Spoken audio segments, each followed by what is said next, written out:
Ça y est, vous avez écrit le mot fin pour votre manuscrit. Vous avez terminé votre premier jet. C'est peut-être votre premier roman, votre second, votre troisième. C'est peut-être juste une nouvelle. Mais vous avez terminé. C'est déjà le gros du travail est fait. Félicitations, je sais à quel point c'est difficile d'aller au terme d'un premier roman et puis même des suivants. C'est beaucoup de travail, beaucoup de difficultés souvent et vraiment inscrire ce mot, c'est déjà une belle réussite. Donc tout d'abord, félicitations. Et maintenant la question se pose. Voilà. Qu'en faites-vous de ce manuscrit? Tout d'abord, je vous conseille de le relire attentivement, plusieurs fois, et de travailler sur le fond. Le fond, ça va être vos personnages, votre intrigue, votre conflit, vos enjeux, tout ce qui est important pour votre histoire à proprement parler. Et puis sur la forme, ça va être le style littéraire, les fautes d'orthographe, le temps de la narration, les descriptions, tout ce qui constitue votre plume et votre signature littéraire. Une fois que vous avez tout retravaillé, là, ça vaut la peine de le faire relire par des personnes extérieures.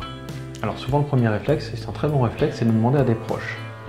Le souci, c'est que vous n'aurez pas toujours des proches qui sont soit objectifs, donc si c'est pour avoir quelqu'un qui vous dit « Ah bah c'est génial, j'ai beaucoup aimé », mais qui ne vous donne pas plus d'informations que ça ne vous aidera pas beaucoup. Et il y a aussi le doute, si c'est quelqu'un qui vous aime beaucoup, est-ce que c'est votre texte que cette personne a aimé ou est-ce qu'elle vous épargne? Et ça, c'est toujours compliqué de le savoir. L'autre solution, qui peut venir en complément, c'est de demander à des pairs ou à d'autres auteurs à travers la bêta-lecture, donc une relecture de votre texte, peut-être plus en détail que ce que le ferait quelqu'un qui n'a pas l'habitude de travailler avec des manuscrits, avec des livres.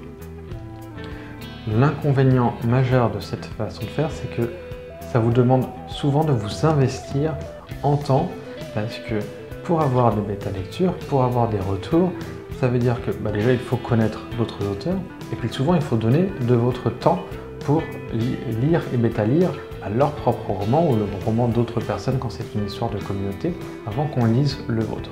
Alors, c'est un exercice qui est passionnant, qui peut vraiment vous aider aussi, et pas seulement d'être bêta-lu, mais de bêta-lire. Ça vous apprendra beaucoup, ça vous aidera à voir ce qui fonctionne chez les autres, ce qui fonctionne moins, et de vous interroger sur votre propre écriture. Mais ça prend du temps.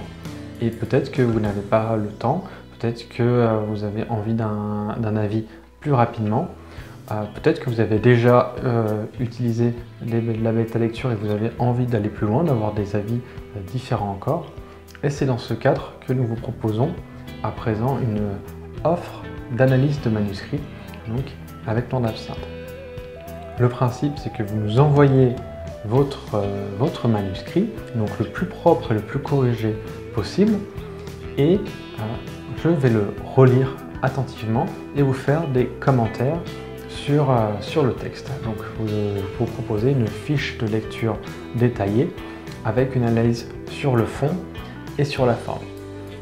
C'est une analyse qui est payante, c'est quelque chose que nous faisons en plus de la maison d'édition, donc c'est-à-dire que c'est une activité qui n'est pas liée à notre activité éditoriale. Avec cette offre, nous voyons ensemble comment améliorer votre texte. Et ça vous permet d'avoir mon regard. Alors, je suis l'une de vos pairs aussi, parce que je suis autrice, donc j'ai cette fonction où j'ai l'habitude d'écrire, j'ai l'habitude d'avoir des bêta-lectures de mes propres textes, de les retravailler, donc je sais comment ça fonctionne de ce côté-là. Mais je suis aussi éditrice, c'est-à-dire que j'ai l'habitude de travailler avec des auteurs de la maison d'édition, leurs propres textes, et que ce soit sur la forme ou sur le fond, et donc avec beaucoup d'auteurs qui fonctionnent de manière très différente.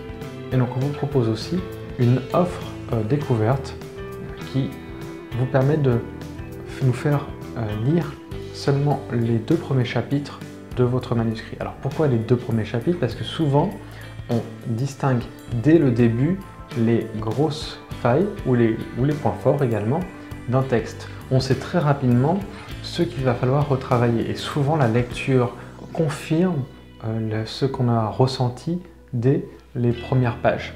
Et ça vous permet de vraiment voir tout de suite si vous êtes dans la bonne direction ou non. Donc c'est quelque chose que vous pouvez aussi faire avant d'avoir fini votre manuscrit. Pourquoi pas?